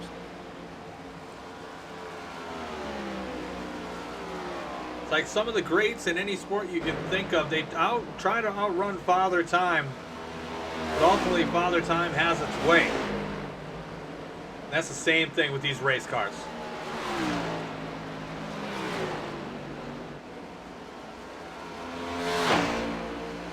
Trying to tie analogy together, and focus on the race at the same time. Hard for me to do. Nate Fuller, Josh Cole, Kyle Munson, Tyler Wooten, and Matt Albert looks like he's going to pit. Was in your top 5. Now Jalen Handcamp, and I know he has pitted. So this is trouble if you're Nathan Fuller. This guy is pitted. He's about 30 seconds back of you. But by the time he pits and comes out, he's going to be all over the back bumper of the 24. Definitely, indeed. I mean, at this point now, I mean, you're already this committed to it. You might as well just go ahead and ride it out and hope and pray that a caution comes out when you go down pit road or after a couple laps after you've been back out there on the track. But with him being 30 seconds behind, once you come down pit road, definitely going to be overtaken by that. Yeah, and it looks like he ultimately took the plunge there as he pitted as we were talking. So Nathan Fuller is in. Josh Cole next up. Don't know the last time he pitted, but I think he might be due. But cool to see Josh Cole in that 22 scheme up near the front. That's Simware213.com machine. And it's crazy how these strategies play out and how they work. You sit there and you see caution after caution after caution, then we get a nice little green flag run in, and you tell yourself that it's going to be another caution, it's going to be another one, and inevitably it just never comes out. And I fear that's what may become of this race, which is, I don't think I fear it, but I welcome it. Fuel strategy, all of that good stuff coming into play, shows a real skill level of a driver and their ability, if they don't have a crew chief, to be able to put everything together like pieces of a puzzle, essentially. To get this win. Again, a lot of people are hungry for the Brickyard. They want that piece of the pie. Like you mentioned, Tyrone, the respect and the glorification of being a Brickyard 200 winner this year with only 6 races to go. That would mean the world to a driver that has been fighting to get in. Definitely. Everybody wants to win the Daytona 500, but everybody also wants to win that Brickyard. Absolutely. And we're going to give you one more loose and loud before we end it here tonight. We're going to do it right now here with 20 laps to go. Ethan Burrell, J.J. Moore, Jonathan Militia, Trey Holmes, and Connor Rowe, your top 5. Here is your loose and loud.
Bringing you back now with 12 laps to go. JJ Moore, your leader, with Ethan Burrell, Connor Rowe, David Tooker, and Alex Tilley, your top 5.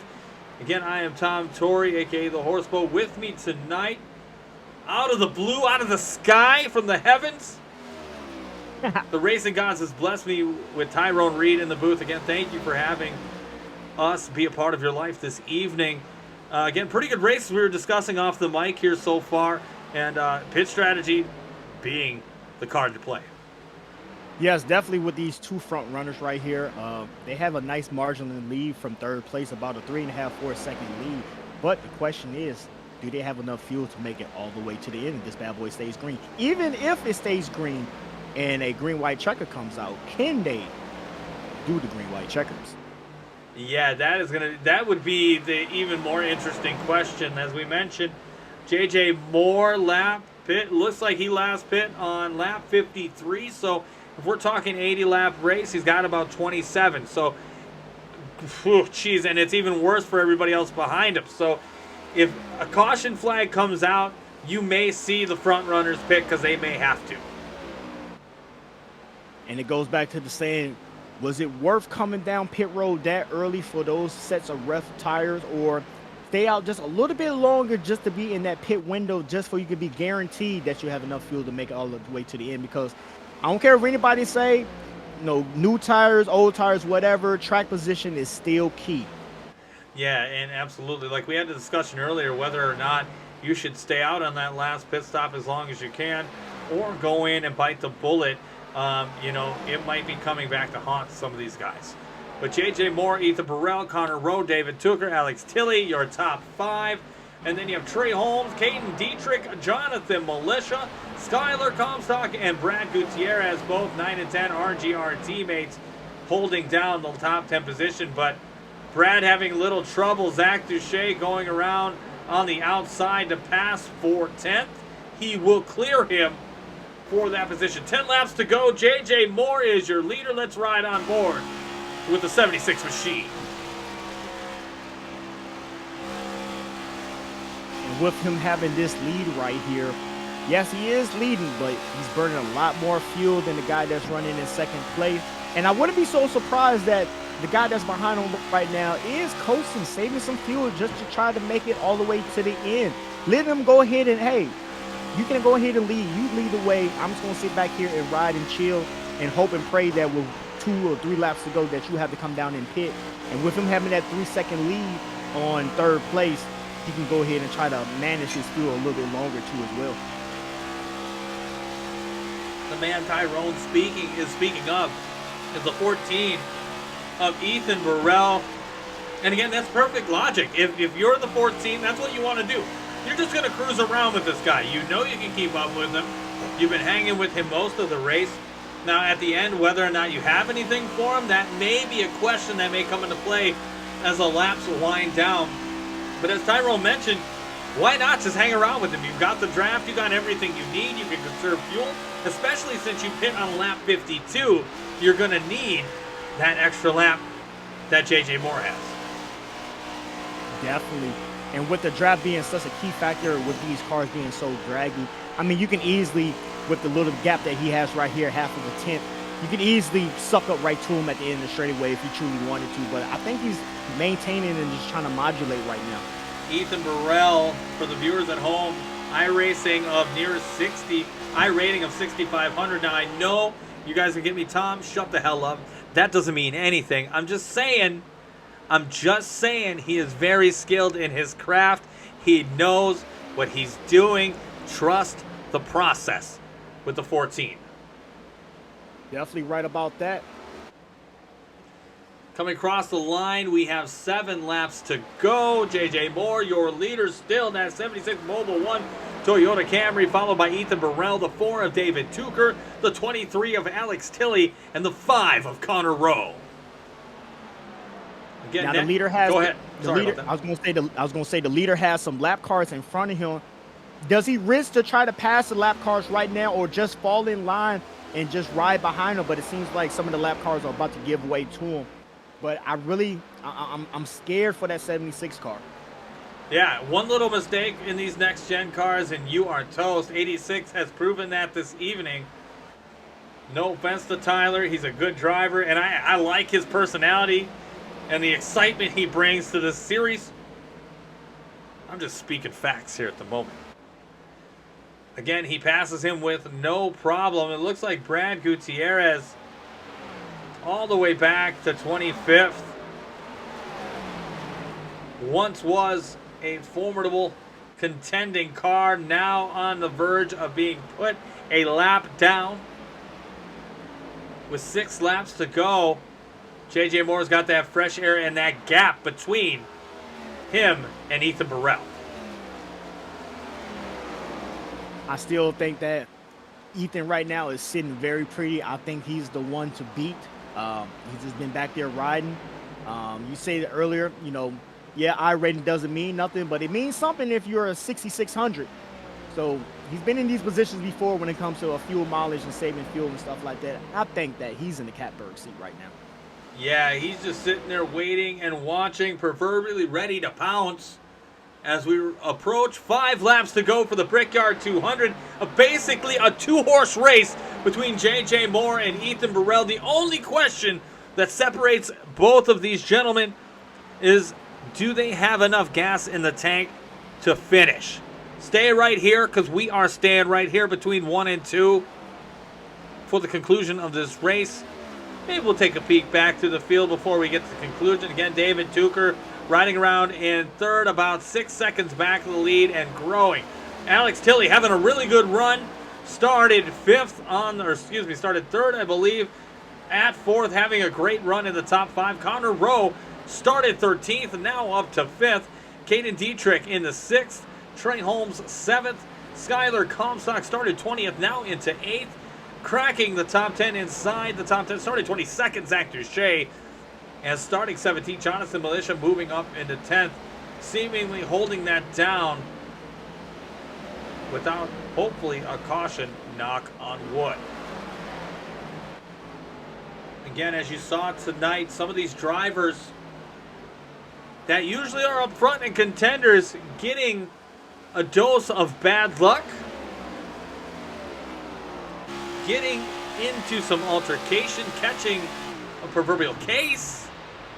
As you see the 14 cutting out his engine as we're riding on board with him right now, saving fuel. So Tyrone, this is definitely a factor right now. Fuel is definitely a factor. Yeah, and I definitely think that he knows that the guy that's leading right now, he's going to be close to as well. Still keep the pressure on him. Stay right there in his mirror. Make sure that he keeps on pushing and stuff. But while you're sitting back there in the back, just coast it. Use the draft to your advantage. And hopefully he has enough to make it all the way to the end. It's going to get very interesting within the next 3 laps.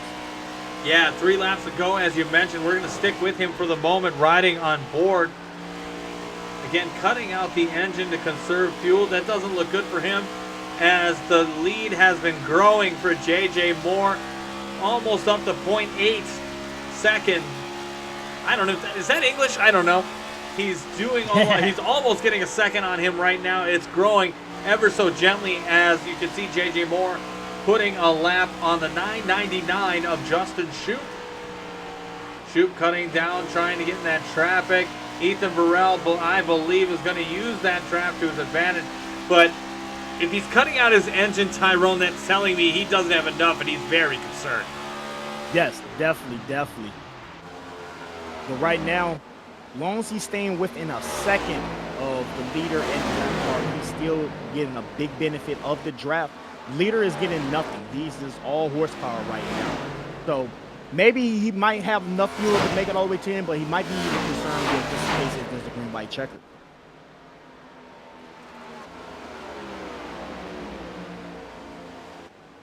As they both made a move around the 999 pretty easily. As we are around turn 3 and turn 4, we get around turn 4, we're going to have 1 lap to go. And this will decide who the winner is for the Brickyard 200. Well, at this time right now, 1 lap to go. It's all bets is off. It's time to go. You got to go ahead and push it. If it runs out, it runs out. If you make it, it make it. Both of these guys have had a great run. Ethan Burrell was on the front row He is still in second, holding that position. Down 76 of J.J. Moore, newcomer to this league, less than a month in. Is your leader heading into this final lap, coming around turns 1 and 2. He still will maintain that as they are closing in slowly on Brad Gutierrez. Down the backstretch, clean as a whistle. A handful of cautions early and a large green flag run to end this race. The 76 of J.J. Moore. We still got a long ways to go. Still got a long ways to go. Mile and a half left. Coming around turn 4 and onto the front stretch. J.J. Moore is going to win the Brickyard 200 for the Gears Cup Series. Fantastic performance. I did not think that he had enough fuel to make it all the way to the end, but he was able to stretch it. J.J. Moore, the Monroe, North Carolina native, taking home the checkered flag and the victory of the Brickyard 200. Again, not eligible for the playoffs because he has not made the certain amount of starts, but he is your 2024 unofficial Brickyard 200 champion. Okay, congratulations for the 67. Tyler Wooten giving him some props. Gears let's post tip our race heads show the off shot. to all these drivers. Yeah, absolutely. I mean, because Indy is definitely not an easy track to, let alone race by yourself, but race around with other people.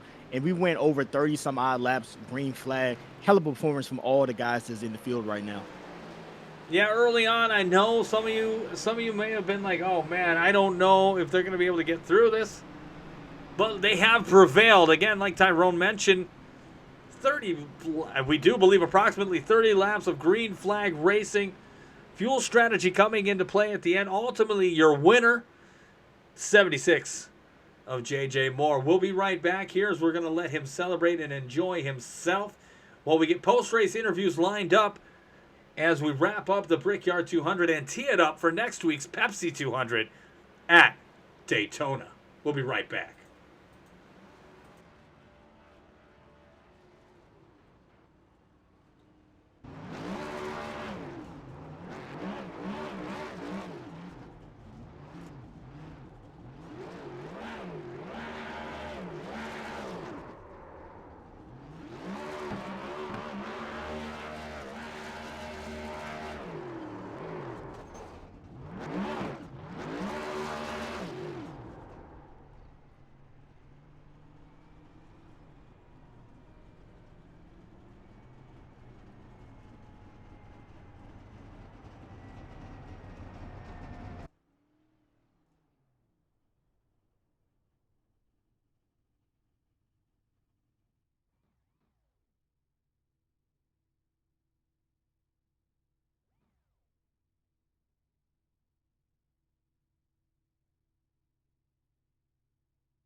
All right, welcome back to the Gears Cup Series post-race show. Again, the Brickyard 200 presented by the Gears admin team, bringing you back in now for the post-race show. Again, I am Tom Torrey, a.k.a. The Horse Boat.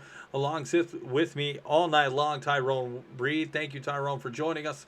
We'll start right away. This race was an excellent conclusion. The long green flag run, which we both agreed was fantastic. A lot of great stuff happening. Let's get our third place finisher in the lobby. Looks like Alex Tilley in the lobby here, finishing third. And Alex, thank you so much for joining the program and being a part of the Brickyard 200. Again, third place, bringing it home. You started off near the front, you finished near the front. Describe to me how your night went in a whole. Yeah, I thought it was pretty good. Started up front. I fell back a little bit, but I think overall I stayed up in the front for the whole first part of the race. And then for some reason I had a gut feeling to pit and top off the last caution that we had. And it enabled me to stay out, and I didn't have to worry about gas when everybody else. I think I was pretty fast, but overall, I'm going to credit the fuel for getting me third place, which was a much-needed run. But I thought it was very fun. I'm just really happy it stayed green. That's awesome, Alex. Anybody you want to give a shout-out to? Yeah, I'll give a shout-out to all my teammates, Josh Cole, Justin Shoup, Ryan Robertson, all racing with us tonight. And I'll give a shout-out to all you guys at Gears, Tom and Mike. It's been fun working with you guys. Glad that I actually get to come back and be in this chat on a Friday night for once. So that's great. So, yeah, I'm excited for that. Well, congratulations, man. Third place. I know it means a lot to you here at the Brickyard 200. Have a good night. I'm sure I'll talk to you in a little bit. Sounds good. Thank you. And that was the 23 of Alex Tilley finishing third here tonight. And Tyrone, I'm going to let you run with it with the Ethan Burrell here. I'll bring him in here in a moment. Finishing second here, the 14 car. Welcome back to the Gears Cup Series, Ethan Burrell. Pleasure to have you in the booth and back in the league. I got to say, the Office Depot machine, good choice here tonight. And Tyrone, if you've got a question or two, take it away. Yeah, definitely. Hell of a performance on your P2 finish. But I wanted to know, how was your race? What was your strategy, and how did you feel coming down to those last 5 laps? Because we heard you that you was coasting in there. What was going through your mindset with those last couple of laps down to the wire? Yeah, the race was good. I'm glad it cleaned up at the middle part of the race all the way to the end. That was a fun run. I didn't really have a strategy, and that kind of burned me because leading most of that previous run, I was burning a lot more fuel than everybody else. So the last like 5 laps of that run I was saving and almost ran out on pit road, and then yeah, I had to spend that whole last run just saving the whole time. And I got behind JJ when he got around me, and I was trying to hold on to his draft to help save, but I couldn't quite save enough to mount a charge at him. But it was awesome racing. Good win to JJ, and yes, it's fun to be back. Now I got any shout outs that you want to give out there? Yeah, shout out you guys, Thomas, Tyrone. I don't know if I've talked to you before, Tyrone, but it's been a while, Thomas. So it's cool to be back racing everybody here. Yeah, shout out again, JJ. That was a great run. That extra lap of gas, paid off for him on the pit stop. And shout out Trey Holmes, Matthew Weeks, David Tooker, some of my good buddies racing in here. Me and Tooker showed up, and I plan to do more of these races throughout the season. And shout out to Mike for letting me in. Awesome. Yeah, I was just going to ask the question. I'm sure it's a burning question that a couple of us would want to know if this was a one-off or are you back? But it sounds like you're back. Yeah, I can't promise I'll be able to commit to full time, but I've just got busy after last season on Fridays. But definitely whenever I don't got anything going on, I will be here. So I'll keep you guys on your toes.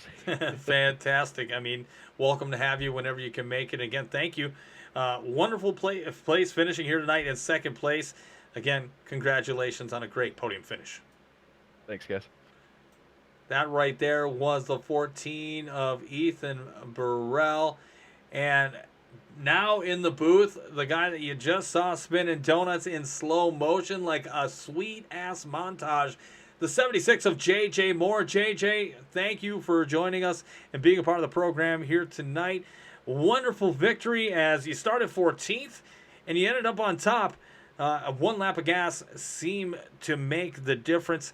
Describe to us how your night went in a nutshell. Well, it was kind of chaotic the first 30 laps. I'm saying everyone was being really aggressive per usual. We survived that, and then I just started playing the saving game and had good battles with the 14, had good battles with basically everybody. And then we just luckily came out on top, had enough fuel for that one late pit stop, one lap later pit stop, and I guess that made enough of a difference. Yeah, you were always near up the front all night long. That Mobil 1 car could not be in a camera shot that we couldn't see. So congratulations on that. Tyrone, you have any questions for him? Yeah, definitely. What was going through your head with those last couple laps to go? Was you always good to go when it came down to fuel? We seen that you had pitted a little bit early and stuff like that. And once again, good victory. Well, thank you. I thought I was good when I first came out. I thought I'd be right on the money, but I just started saving the whole time. And once it got closer, I had about half a lap of fuel that entire last run. So it was on the edge, but it was close enough. Hell of a job, hell of a job. Yeah, wonderful Got any job. shout outs you want to give out too? Yeah, absolutely.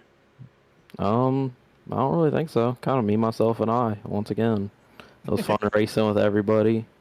Hoping to get it done next week. Yeah, the Pepsi 200 at Daytona International Speedway up next week. Again, same bat time, same bat channel. J.J. Moore, you are a winner here in the Gears Cup Series. Hope you have a wonderful weekend. I hope you guys too. Thank you all for your time. Thank you. And that was the 76 of J.J. Moore. Again, Tyrone, wonderful having you in the booth. Final thoughts here tonight on this wonderful track we know as Indianapolis Motor Speedway.